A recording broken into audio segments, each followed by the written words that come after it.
My life's pretty straightforward. I'm all about fitness, health, and now, apparently, drama. I'm 26, juggling my job as a fitness trainer and my health blog.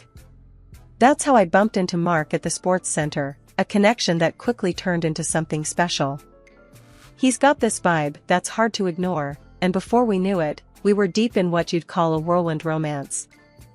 Now, let me set the scene for you. It was a hot summer day, and I was meeting Mark's family for the first time. I was nervous but excited. Dressed in a simple, knee-length dress with short sleeves, nothing flashy, but apparently, enough to kick off a storm. Mark had prepped me about his family, loving, a bit traditional, and protective of each other. He mentioned his mom, Linda, with a tone that I couldn't quite figure out at the time. "She's got strong opinions, but don't take it to heart," he said. Little did I know, those were words of warning. We walked into their family home, and there they were. Alex, Mark's younger brother, was the first to greet us, a hearty guy with a welcoming smile. Then came Linda. The air felt like it dropped a few degrees.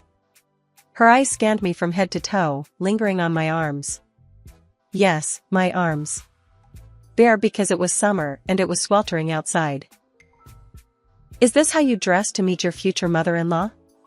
A bit bold, don't you think?" Linda's voice was colder than I expected, laced with a disapproval that felt like a slap. I was taken aback, my mind racing for the right words. Mark squeezed my hand, a silent form of support. I cleared my throat.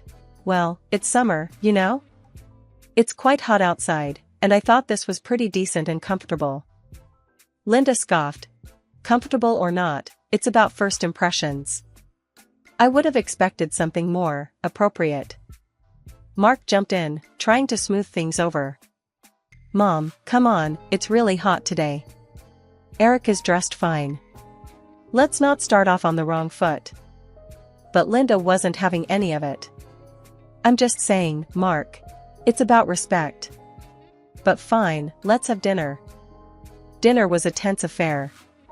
Conversations flowed around me, but Linda's earlier comments hung over the table like a dark cloud. Alex tried to lighten the mood, cracking jokes and sharing stories, which I was thankful for. Mark kept shooting me reassuring looks, but the damage was done. After dinner, while helping with the dishes, Linda cornered me in the kitchen. "Listen, dear, I'm just looking out for my son. He's a good boy, and I don't want him to make a mistake." I was floored. "A mistake? Linda, I love Mark, and I'm not here to play games. I don't know what I did to give you a bad impression, but that's not me." She just shook her head. "We'll see. Time tells all truths." The ride home was quiet. Mark apologized for his mom's behavior, but I could tell he was upset too. She can be protective, but this was too much. "I'm sorry, Erica." I sighed, leaning back in the seat. "It's okay, Mark. But if this is how it's going to be, we've got a rocky road ahead." The wedding planning was in full swing, and Mark and I were all in, picking out decorations, tasting cakes, and of course, finding the perfect attire. I fell in love with this stunning dress, sleek and a tad revealing, but nothing outrageous. Well, at least I thought so until Linda caught a glimpse. "You plan on wearing that in front of the whole family, Erica?" she blurted out the first time she saw it. "Looks like you're aiming for a beach party rather than a wedding." I tried to laugh it off. "It's just modern, Linda. Plus, it's going to be a warm day, and I want to feel comfortable." Mark squeezed my hand, signaling not to start a battle we couldn't win.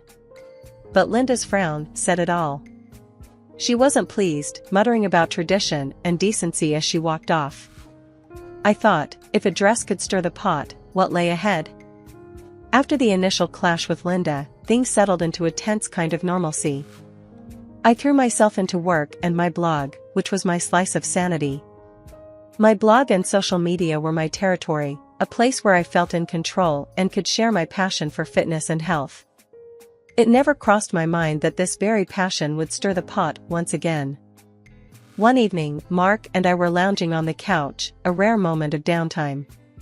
He was scrolling through his phone, a frown slowly forming on his face. "Babe, we need to talk," he said, his tone serious. I sat up. "What's up?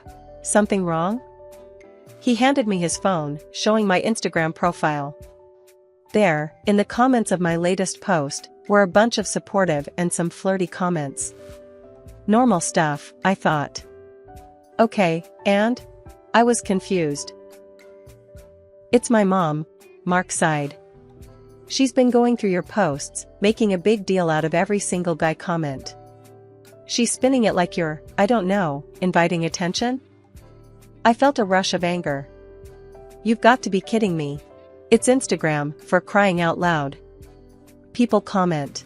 That's how it works." "Yeah, I know, but she's convinced there's more to it. She's telling everyone who'll listen that you're not faithful. It's ridiculous." I grabbed the phone from him, scrolling through the comments. Nothing out of the ordinary. Yet, Linda had managed to twist it into something sordid. "So, what? Am I supposed to police who comments on my posts now?" "No, of course not. But maybe we could limit who can comment or something. Just until this blows over?" Mark's suggestion was well-meaning but infuriating. I snapped. "So I have to censor my account because your mom has a twisted view of me?" Hell no. That's not happening. Fast forward through the Instagram saga, with Linda twisting my every move into a scandal, things only got stickier. Alex, bless him, started giving me rides home from work since his office was just a block away from the gym. It was innocent convenience, but not to Linda's eyes. At a family dinner one evening, with the tension thick in the air, Linda started her usual insinuations. "Nice of Alex to play chauffeur, isn't it?" she said, her voice dripping with implication. "Seems like he's always there when Mark isn't." Mark's jaw tensed, and I saw Alex stiffen. "Mom, what are you implying?" Mark's voice had that warning edge, but Linda was on a roll. "Oh, nothing. Just making conversation," she replied, feigning innocence while her eyes darted between me and Alex. It was like a match to the fuse. "Stop it, Mom. You're out of line," Alex snapped, clearly at his limit. The argument escalated from there, with Mark caught in the middle, torn between his brother and his mother's accusations. The drive home was silent, the weight of the accusations hanging between us. I couldn't believe Linda would stoop so low, using Alex's kindness as a weapon against me. The whole mess with Linda reached a boiling point I never thought possible. After the latest stunt she pulled, accusing me of messing around because Alex gave me a few rides home, I hit my limit. I told Mark flat out, "Your mom's not welcome in our house anymore. I can't do it. She's crossed too many lines." "You'd think I'd declared war." Linda went ballistic when she heard about the ban. But honestly, I was past caring. Her constant digs and accusations were bad enough, but what came next was the real kicker. A couple of months down the line, I found out I was pregnant. Joy turned to chaos real quick. Linda, upon hearing the news, decided to spin a new tale, telling Mark she could be carrying anyone's child. "How do you know it's yours?" "With all those men at her gym, who knows?" Hearing that venom from his own mom, Mark started to change. He'd listen, really listen, to her poison. I could see it in his eyes, the doubt. It was like a slap in the face. Our once solid bond was now filled with this unspoken tension, eating away at us. One night, after overhearing another one of their phone calls, I confronted Mark. "So, what? You think I'm cheating on you? That this baby isn't yours?" My voice was sharp, a mix of hurt and anger. Mark looked torn, a shadow of himself. "I don't know what to think anymore, Erica. My mom, she's got all these ideas, and what? You're gonna take her word over mine? Over everything we've built?" I cut him off, disbelief coloring every word. He didn't answer. Just shuffled his feet and looked anywhere but at me. That silence spoke volumes, more than any argument ever could. Things between us got colder after that. Conversations were clipped, filled with tension. It was like living with a stranger. The joy of our upcoming baby was overshadowed by this cloud of suspicion and doubt.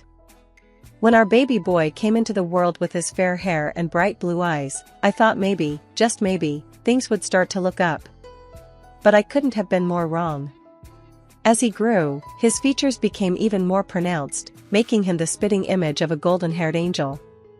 Problem was, Mark, my husband, is as brunette and dark-eyed as they come, which, of course, gave Linda, the ever-suspicious mother-in-law, more ammo for her accusations. I even dug up my old childhood photos to show Linda and Mark, hoping it would shut down the whole ridiculous argument.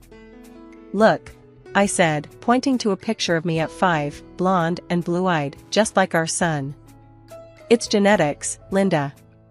Can't you see the resemblance? Linda just sniffed, unimpressed, her eyes narrowing. Convenient, isn't it? That your genes decided to pop up now. And Alex being blonde doesn't help your case. Mark stood there, caught in the middle, his face a mix of confusion and hurt. The tension was unbearable. Things hit the fan at our son's first birthday party. With all the guests cooing over the baby, Linda couldn't resist making a scene. This child looks nothing like my son. Everyone can see it. We need a DNA test to prove who the father really is, she announced out loud, making everyone uncomfortable. I was livid, my face burning with embarrassment and anger. Are you out of your mind, Linda? Accusing me in front of everyone? No way am I doing some test just because your paranoia's got the better of you. I shot back, my voice dripping with indignation. It was humiliating, being accused like that, especially in front of friends and family. But then, Mark stepped in, and not in the way I hoped. Actually, we're doing it, he said, his voice cold, a hardness in his eyes I hadn't seen before. If you've got nothing to hide, then there's no issue. We do the test, or we're done. I can't be married to someone I don't trust. I was floored. You serious right now? You're choosing your mom's crazy over me, over your son? He didn't budge, didn't even seem to flinch at my words. It's not just my mom. There's too much doubt, too much talk. The test ends at one way or another. And until then? I asked, my heart in my throat, already dreading the answer. Pack your bags. Stay somewhere else. I can't look at you, not now, not with these doubts. His words cut through me, leaving a chill in their wake. So, there I was, packing up a storm, my hands shaking with a cocktail of rage and hurt. Our baby boy, oblivious to it all, watched with wide, innocent eyes as his world, and mine, crumbled. I left, heading to the only place I could think of, my mom's. My mom was waiting, arms wide open, when I got there. I barely got through the door, before I broke down. He's kicked us out, Mom. Over some DNA test Linda's convinced him we need. My mom was all fury, ready to storm over there and give Mark a piece of her mind. Over my dead body, she said, but I stopped her. No, it's not worth it. Not right now. I spent the night going over every moment, trying to figure out where it all went wrong. How did we get here, from being so in love to questioning our baby's paternity? And Alex, caught up in this mess for no good reason other than Linda's spite. After the whole mess at my son's first birthday, word got around fast. It felt like the whole city knew about Linda's accusations before the party favors were even picked up. My friends, my mom's friends, even the neighbors who'd watched me grow up, were all whispering behind my back. It was like living in a bad dream. Fed up and desperate to clear my name, I decided to go ahead with the DNA test. Picking up the phone, I called Mark, my voice steady, but my hands shaking. I'll do the test, I said, cutting straight to the chase. There was a pause on the other end before Mark replied, his voice too calm for my liking. I knew you'd come around. It's for the best. Arriving at the clinic, I was a bundle of nerves. Mark was there, looking like he carried the weight of the world on his shoulders. And, to my surprise, so was Alex. Why is he here? I asked, nodding toward Alex, unable to keep the edge out of my voice. Mark didn't meet my eyes as he answered. There's been talk that you and Alex might have, you know. He's getting tested too. I felt my blood boil at the implication. You think I'd, with your brother? That's how little you trust me? Before Mark could reply, the specialist called us in, breaking the tension for a moment. Inside, the specialist laid it out straight. Determining paternity can be complicated when potential fathers are siblings. We'll need additional samples from everyone involved, including from you, Erica, to ensure accuracy. So, we all gave our samples, each of us lost in our own thoughts. I could tell Alex was mortified, Mark was conflicted, and me? I was just angry. Angry that it had come to this, angry at Linda, angry at Mark for letting his mother's paranoia get this far. With the tests done, we were told it'd be a couple of weeks before we got the results. Those weeks were the longest of my life. I wasn't just sitting around, though. I made a few calls, talked to a man who promised he could help me out in a delicate matter. I didn't know if it would lead anywhere, but I had to try something. The waiting was torture, not knowing what the future held for me, my son, and even Mark and Alex. But I clung to the hope that once the results were in, I could start to put this whole nightmare behind me. The tension in Linda's living room was almost a physical presence, wrapping its icy fingers around my heart as we waited. The grand reveal was about to happen, with everyone playing their part in this twisted family drama. My son clutched my hand, sensing the storm brewing but not understanding its cause. Linda, ever the master of ceremonies in her own mind, dramatically sliced open the envelope containing the DNA test results. Her anticipation was palpable, hoping, no doubt, for a scandal to validate her accusations. But the moment she peeked inside, her expression faltered, her disappointment clear as day. "The father is Mark," she announced, her voice losing its usual sharpness. Mark, who had been a bundle of nerves, visibly relaxed, a smug smile spreading across his face. He turned to me, his arrogance returning full force. "Well, there you have it. No harm done, right? You can come back home now." His words ignited something fierce within me, a mix of disbelief and anger. I couldn't hold back a bitter laugh. "Come back? After all this? You must be joking." He blinked, taken aback by my reaction. "But, you're innocent, Erica. Isn't that what you wanted?" That's when I played my hand, pulling out the divorce papers I'd kept hidden away. The silence that followed was deafening as I laid them on the table. Mark's face went from confident to pale, a look of sheer panic taking over. "What's this? Why?" "Divorce papers," I replied, the words tasting like freedom. "And here's why." I then produced the photos, the undeniable proof of Mark's infidelity, captured in vivid detail by the private detective I'd secretly hired. Mark's transformation was pitiful. From confident to broken, he started to babble apologies, his earlier facade crumbling. I'm sorry. I didn't mean for any of this to happen. Please, let's talk about this." "Talk?" I scoffed, my voice cold. "You dragged my name through the mud, let your mother accuse me of the worst, and all the while, you were the one cheating. There's nothing to talk about." Linda attempted to intervene, her earlier eagerness for drama now replaced by a desperate need to salvage the situation. "Now, dear, let's all calm down. We can fix this." "Fix this?" I cut her off sharply. "Your son's a cheat. And you're no better for stirring all this trouble based on lies." After I laid out the proof of Mark's betrayal for all to see, the room turned into a battleground of broken bonds and shattered illusions. Linda, with a look of sheer disgust, couldn't tear her eyes away from the photos spread out like a hand of betrayal on the coffee table. "I'm not just walking away, Mark. I'll be demanding alimony and compensation for this treachery," I declared, my voice steady but seething with anger. Mark's face drained of color, his earlier bravado evaporating into thin air. "You can't be serious," he stammered, looking from the photos to his mother, seeking some sort of refuge or rescue. Linda, ever the matriarch, tried to salvage what little control she thought she had. "Oh, please. She was never right for you. She would have cheated on you sooner or later. You're better off without her." That's when Alex, who'd been quietly simmering with rage, stepped in. "Enough," he exploded, his voice echoing off the walls. "I'm done with all of this. With both of you." He looked pointedly at his mother and brother. "After everything you put her through, based on nothing but your own twisted suspicions, I'm out." Linda turned to him, her face a mask of shock and desperation. "Alex, please, don't say that.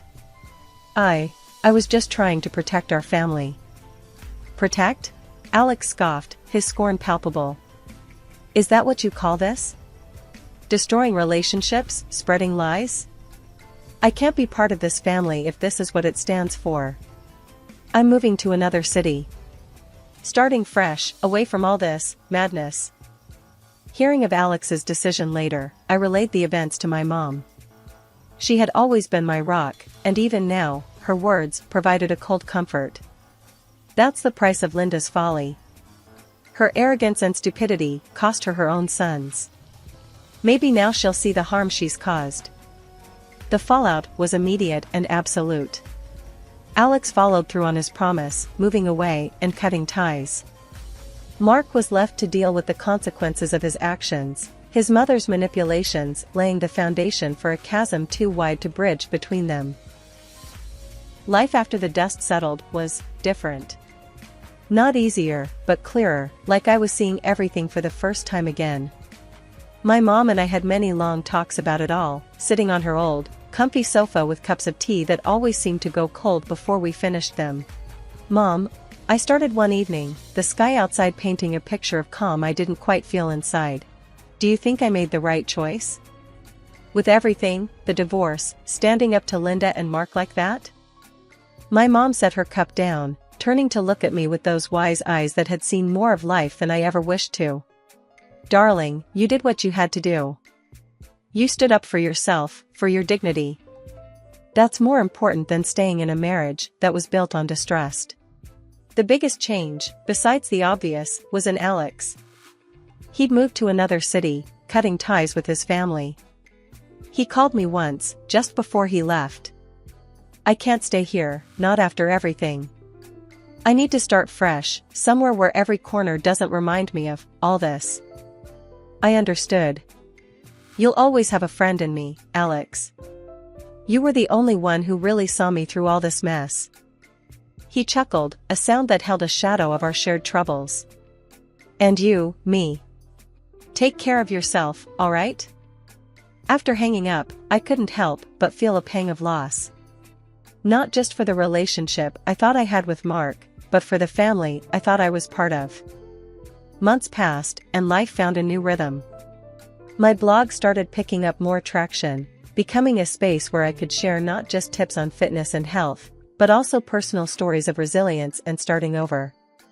It resonated with people, more than I expected. As I was settling into this new chapter of my life, finding solace in the routine I'd built for me and my boy, my phone rang out of the blue one afternoon. The screen flashed a name I hadn't seen in a while, Linda.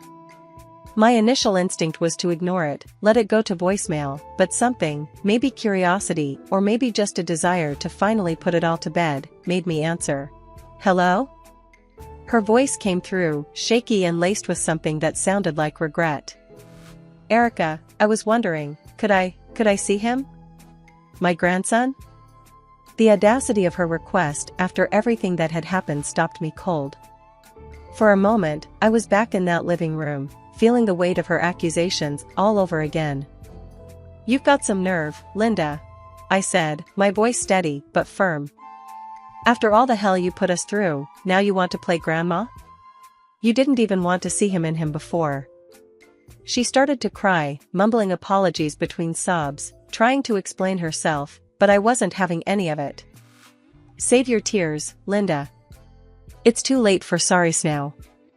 But please, I just want to make things right," she pleaded, desperation creeping into her voice. I sighed, a deep, weary sigh. You should have thought of that before. You made your bed. Now, you get to lie in it. Alone. Without waiting for her response, I hung up, the finality of the click echoing through me. It was harsh, maybe, but necessary. A line had been drawn, and for the first time in a long while, I felt like I was the one in control of where it went. Looking at my son, now a little older and wiser beyond his years, I knew we were going to be okay. We had each other, and a future that was ours to shape.